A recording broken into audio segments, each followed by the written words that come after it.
Good morning everyone, welcome to Raj Malhotra IAS, welcome to our daily Hindu newspaper analysis, right? Okay, I just got a little bit late, but good to go to start the session, right? Okay, let's start the analysis for today. Okay.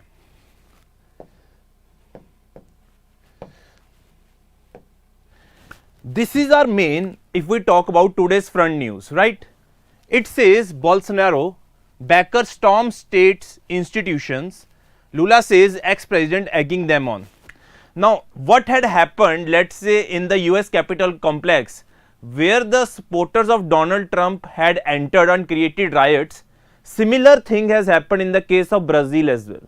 In the case of its outgoing president, that is the Bolsonaro, their supporters have stormed into the, let's say, Congress, Presidential Palace and Supreme Court. So this is basically not good if we talk about the healthy functioning of a democracy, and it was, let's say, disregarded by our Prime Minister as well, because our Prime Minister has said we have to respect democratic traditions.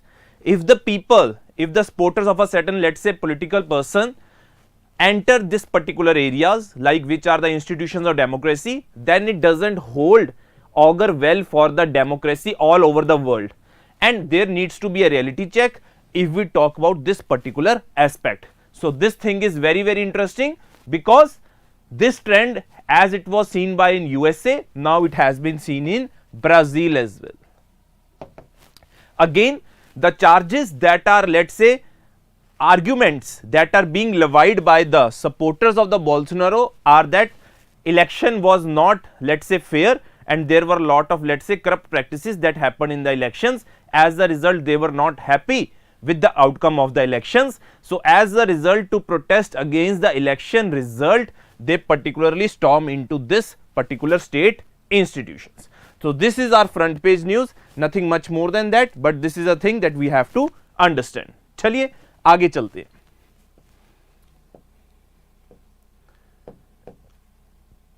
Okay, nothing important on the regional page.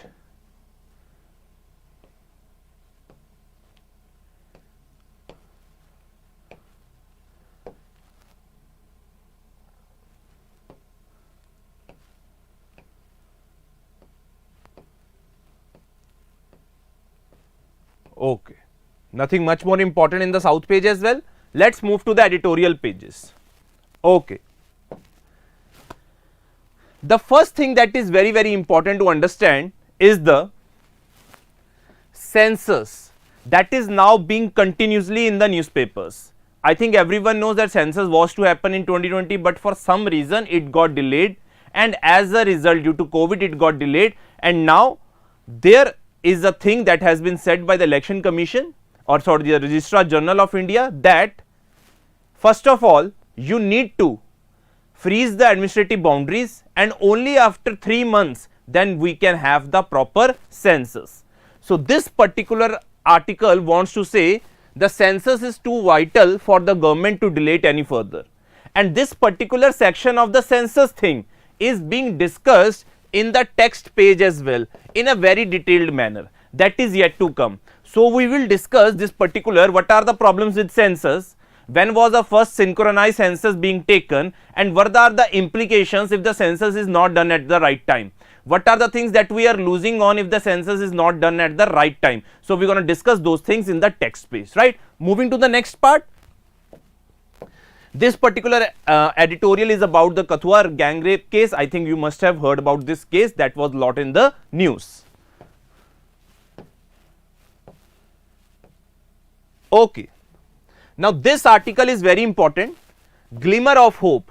Supreme Court must provide a definitive directive on the rights of same-sex couples. Now this part is very interesting. Many petitions were pending before the various high courts. Supreme Court took all that petitions to themselves so that they could announce a little bit verdict related to same-sex marriage. Now there are a lot of implications that are involved in this particular aspect, that is of same-sex marriage. There are the fundamental rights of the people that are involved, if we talk about who are the supporters of the same-sex marriage, like Article 14, Article 19 and Article 21 is in their favor.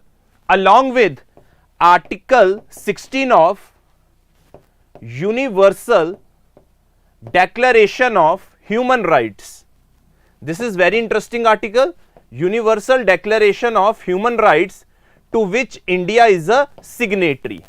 Now, if we talk about this, if we talk about the supporters who are saying that are in the favor of same sex marriage, they are saying that Article 14, 19, 21 and Article 16, to which India is a signatory, if these things are kept in mind, then the same sex marriage shall be allowed. This is the thing that has been, let's say, advocated by the supporters who are in the issue, that there shall be a proper, let's say, same sex marriage that shall be allowed.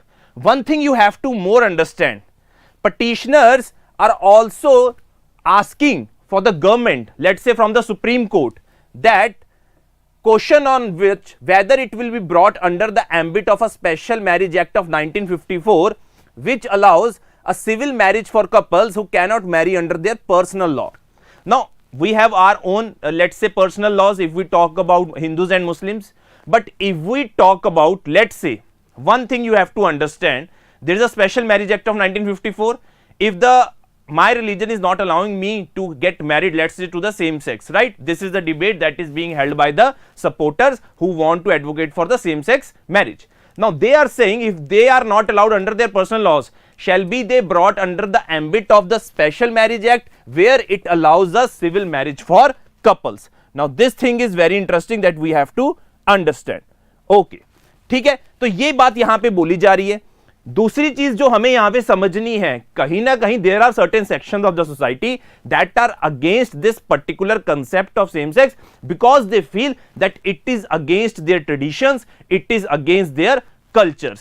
So we have to see what happens and what lies in the future, because when there has been certain instances where there have been instance of the same sex marriage, then there have been a lot of violent protests against that particular persons. So we have to make sure one thing that is very important, that this Special Marriage Act says that they have to tell the magistrate before, let's say, they want to take their vows to have their marriage, but this can reveal their identity, and we have seen violent protest in that particular regard. Now, it is up to India and it is up to the Honorable Supreme Court what lies old or what lies in future for this particular thing of same sex marriage. Whether India would be able to do it, whether India would be able to follow the path of 30 odd countries that have legalized the same sex marriage, where if we talk about Asia, the country that has legalized is Taiwan. So the questions that are there in front of the government and the Supreme Court is Article 14, 19 and 21, Article 16 of Universal Declaration of Human Rights, then there is a Special Marriage Act, whether they would be allowed inside this civil marriages, and whether they have to disclose their identity as well, and the last thing is whether India would be able to do so or not. This is the thing that we have to see in the future. But above all, it's not about getting the laws right. It is about creating an awareness and having a sensitization towards the particular community, that the people have to realize, then only we could see a overall change in the mindset and the framework of the society. So this is the particular theme of this particular article, that there is a glimmer of hope when Supreme Court has now taken upon itself to pronounce a judgment on the legalization of same sex marriage, right? So this is the very interesting news that you have to understand. Okay, हाँ जी राजेंद्र, ठीक है आपकी बात. चलो जी, next article पे चलते हैं. Okay, now this article says a step towards fighting corruption. I think recently Supreme Court has given a particular judgment where it says that there need not to be have a very sound proof that that particular public servant has taken or involved in the Corruption Act. This particular evidence could be a circumstantial evidence as well, in order to make sure that we are able to weed out the roots of corruption from our public sphere, or from our, let's say, public policies, right, or from our public services. This is the main thing that has been pronounced by the Supreme Court, that there need not to be a solid proof of evidence. अगर है तो अच्छी बात है, अगर solid proof है तो बहुत अच्छी बात है, but even if there is circumstantial evidence, then it is also very, very accurate. Let's say a prosecution witness has turned hostile. Consider this a very simple thing. We have always let's say come across cases where prosecution witness has turned hostile. Now this could be also considered a ground in the latest Supreme Court judgment that that particular person may be involved in that particular witness turning hostile, and it could be used as an evidence in order to, let's say, try that particular, or let's say in having a case towards that particular person, that that person might be involved in certain corruption cases. Now this thing we have to understand, that there has been the cases like we consider and we hear about, that there is a lot of corruption, and it is a very, very right step if we talk about Supreme Court, that it has said that there need not to be a solid proof, because sometimes people or the public servants get away with by not having the proper proof against them. But this provision of circumstantial evidence in the coming future would be a very, very positive step in holding them accountable. Now this thing is very, very interesting, and the judgment in which Supreme Court said these things was in the December 2022 Neeraj Datta versus State Government of NCT of Delhi. Very, very important. The judgment is Neeraj Datta, you can quote in your mains answers as well, versus State Government of NCT of Delhi. In this regard, they have particularly said that they have lowered the quantum of evidence that is required for a particular person to be tried for the charges of corruption. I hope this point is clear.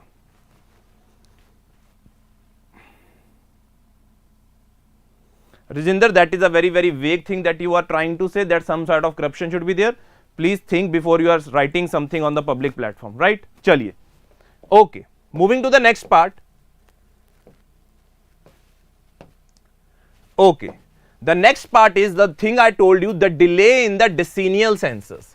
So there are certain concepts that we need to be knowing about it, that it was in the year 1881 that the first synchronized census was taken place.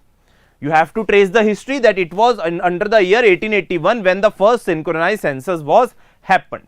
Now the another thing you have to know, that it occurs after every 10 years. It occurred in 2001, it occurred in 2011. Now it was supposed to occur in 2021. The one thing that is very, very important to understand over here, that due to COVID that particular census was delayed. Now there have been further delay, let's say according to the condition of the government, that you have to freeze the boundaries, administrative boundaries, then only 3 months after it we could have a particular census. Now the problem, or what are the implications if the census is getting delayed? One thing you have to understand, when we talk about census, first is related to housing census. These are the things you shall be understanding. The first thing is the housing census, and the second is related to, let's say, caste, religion and the other things, and let's say population. These are the two, we could say, phases in which a census is conducted. One is the housing census and second is the caste region based census. Now when we talk about this particular provision, that census is getting delayed, it has a direct impact on certain number of schemes that we have already have, but because the numbers are not updated according to the latest census, the beneficiaries are not getting the required benefits of the scheme that are prevalent in our country. Like take an example of National Food Security Act. It is still, let's say, based on the figures of 2011 census, where the beneficiaries to be identified are around 70 to 80 crores around. But if we consider the latest figures, if the census has to happen and census would have happened in 2021, or let's say in the 2022 or earliest in 2023, then the figure might have been up to 92 crore. I am talking about the beneficiaries, let's say from the urban areas and the rural areas. It means the beneficiaries are not getting their due thing that shall be there if the census was taken on time. The second most important thing that is related to this is National Family Health Survey. Now this particular survey that talks about our health status and the standards, is taking the sample size from the 2011 census. It works on the principles of sampling, but the sampling that they are doing is based on the 2011 census, that is not, let's say, updated census. So as a result, the people of this country are basically being deprived of the benefits that they could have deprived if the census would have been taken at the very right time. And along with it, one most important thing this particular editorial says, it is very important to understand migration and migration patterns. Because if census would have been taken place in 2021, we could have known which people have migrated from which state to another state, from rural areas to urban areas, and we would have a certain data in front of us from where we can deduce a lot of things and plan our schemes accordingly, and we could have a targeted schemes. So these are the certain implications when the particular census is not taken at the right time. And this is the thing particularly said by this particular article, the delay in the decennial census. There are 2-3 important things that you need to understand and remember. First census, official one 1881, this is very important. 2021 census got delayed.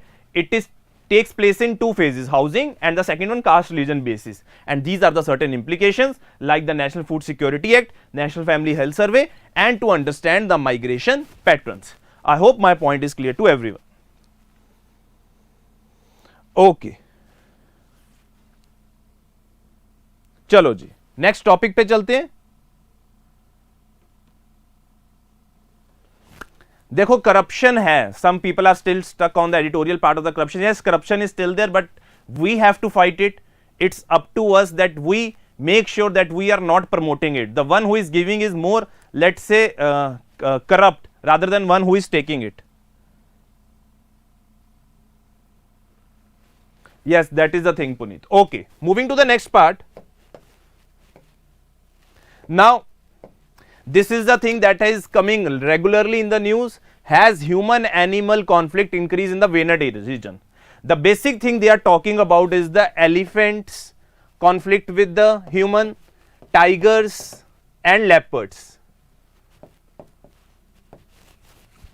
One of the reasons that have been attributed to this increase in, let's say, human animal conflict is the increase in population, the decrease of habitat and the fragmentation that we have done, and encroachment by the humans into the areas of the, let's say, this protected species like elephants and tigers. So as a result, because we have encroached into their areas, as a result there have been lot of, let's say, conflict that has started to come between humans and the animals. As a result, we see lot of days there is news related to increase in conflict. There have been let's say people killing in retaliatory killing certain leopards and tigers. So these are the things that we continue to see, but the main problem if we attribute over here is the crux of this article.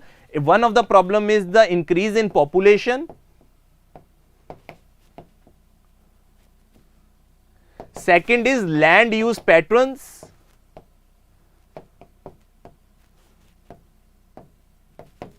And third is encroachment.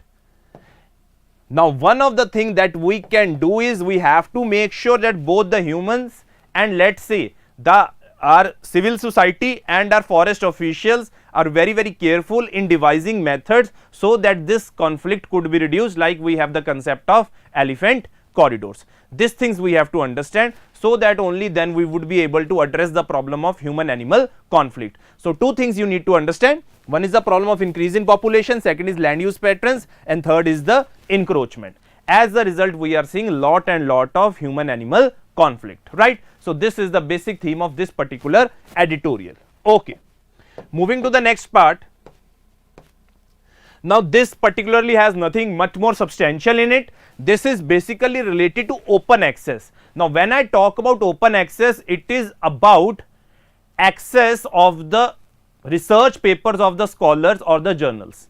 It is because getting the access to the, let's say, research papers of the journals. Now there is a lot of fees that is charged by these particular journals. Usually we talk about, let's say, universities try to gain that particular access. So in this regard, there should be a nominal fee and that shall be decided by the state, so that there is a access to those research papers which could be utilized by our students. So this is particularly related to the open access movement in terms of academics. And for this regard, because universities were, let's say, tying up, the Indian government came up with one particular notion: one nation, one subscription. Very, very important to understand. Now it will not be left to individual universities, but it will be left to the central government to come up with one particular provision, that is one nation, one subscription scheme. If we have this particular thing, then the state government would be having a tie-up, and as a result they would decide a particular fees, and as a result we would be having an access to those research papers that could be very, very helpful. This is the particular thing related to open access movement.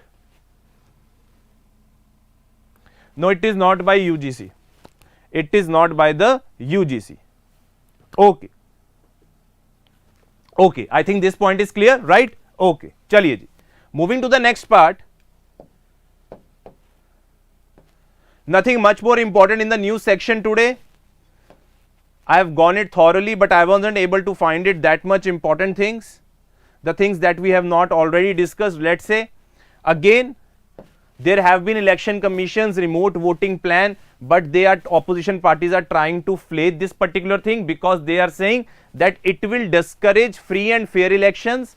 Parties say at parliamentary panel meeting, they question the poll body's logic that the new system for migrant workers will increase voting percentage. Now this is the thing, as a result has come to very much in picture related to this remote voting, because it was being designed for the migrant workers that are not in their home constituencies but are away from their home constituencies, and to increase the voter percent, to increase the voter enroll in percentage that comes out during the elections. As a result, they have introduced this concept of remote voting machines, but we have to see in the future what lies in this prospect, because election commission is going to hold a prototype for this particular testing of this remote voting machines, right? But opposition parties are against it.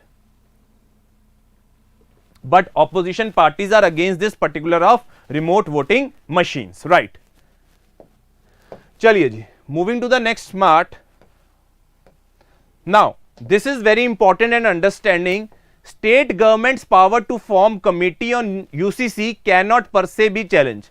Now Supreme Court has said, as center is vouching on the idea of uniform civil code, so it has asked the states that if they want to implement, they can implement as well. So Uttarakhand government was trying to implement this particular, forming a committee so that uniform civil code could be applied. So Supreme Court has said that this power to form committee cannot be challenged. It cannot be challenged. Why? Because Article 162 of the Constitution says executive power of a state extends to matters with respect to which legislative power of the state has the power to make laws. The executive power of state extends to the matters to the respect on which legislative has the power to make laws. In view of the provisions of entry 5 of the concurrent list, the constitution of a committee cannot be challenged, because entry 5 of the list says deals with marriage and divorce, infants and minors, adoption, wills, intestacy and succession, joint family and partition, all matters in respect of which parties in judicial proceedings were immediately before the commencement of the constitution. Now one thing you have to understand, these are all the concepts that are related to that particular purposes only, that is uniform civil code, and it is given in entry 5 of the concurrent list, on which center can make laws and state can make laws. Because state can also make laws, then this cannot be challenged, that they cannot form a committee in order to implement uniform civil code.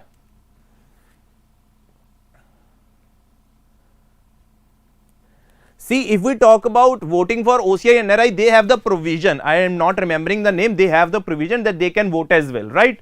As we have for, let's say, concept of proxy voting as well.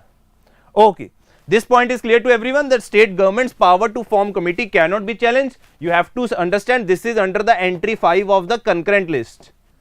This is very, very important to understand, right? Chaliye, moving to the next part. There is nothing important over here. Coming to the world page. Now one important part was there. India, Britain sign and exchange letters for young professional scheme. Now this thing is very interesting. We already know that there has been a migration and mobility partnership that was signed between India and UK in May 2021. In May 2021, so as to remove the illegal migration that takes place. Now this particular scheme is very, very important. Let's say there are people who are aged between 18 and 30 and who have a degree. Then the country would allow, both the countries would allow that they could move to the each other's country for 2 years, let's say for higher education, for finding some work, and for let's say certain cultural or educational interest. Now this thing becomes very, very important. This thing becomes very, very important because it tries to improve more and more relationship with India and UK, as India is also vouching to have its free trade agreement with UK, and it is a very, very positive step, let's say, in the coming future in relation to free trade agreement. Already we have a migration and mobility partnership, and now we have signed the letters for young professional scheme that it will permit up to 3,000 of their degree holding citizens to live and work in each other countries. But यहाँ पे इन्होंने एक limit रखी है. Limit कितने की रखी है? 3,000 की रखी है. बस ये चीज समझनी जरूरी है. लिमिट कितने की रखी है? They have set the limit up to 3,000. Okay, now this thing is very interesting because you could get a question in prelims related to young professional scheme. You have to make sure 18 से 30 साल and the 3,000 of the citizens, right? Okay, moving to the next part. There has been a statement that have been released by United Nations. Ozone layer healing whole will amend by 2066. Now one thing I always say in my environment classes, that one of the most successful treaty or the protocol that has been ever there has been the Montreal Protocol.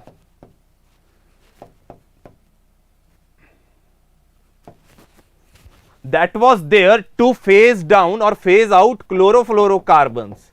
Now according to the country's commitments toward achieving the goals of Montreal Protocol, we could see that Antarctic hole, that was a huge, or we could say depletion of ozone layer in the Antarctic, it will be mending by 2066 as ozone layer is healing. So this is a very, very important thing that has been said by United Nations.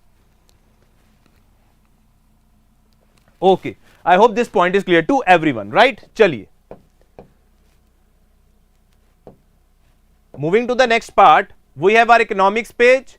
Nothing much more important over here, and right now we are done with our, let's say, analysis for today. I hope you like the analysis. If you have any doubt, you can ask me and we will try to remove your doubts and have a live session, right? You can ask me.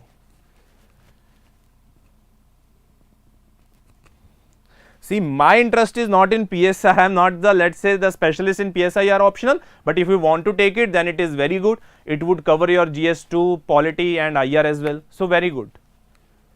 Okay. Anything you all other have any doubt?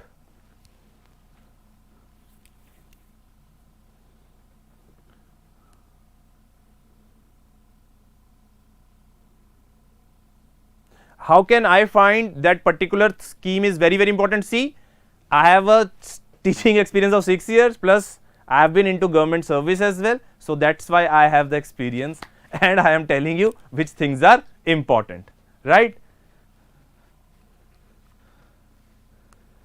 Okay, guts to eat are saying ozone layer repeat. Ozone layer basically was depleting, and there was a protocol that was decided that would be reducing the usage of chlorofluorocarbons, and that was, it was being done by the countries that were primarily responsible for the depletion of ozone layer. That's it, nothing much more than that. Okay, chaliye guys, thank you so much. We would see each other tomorrow same time 9 AM. Do stick with us and let's continue our journey together. Thank you so much.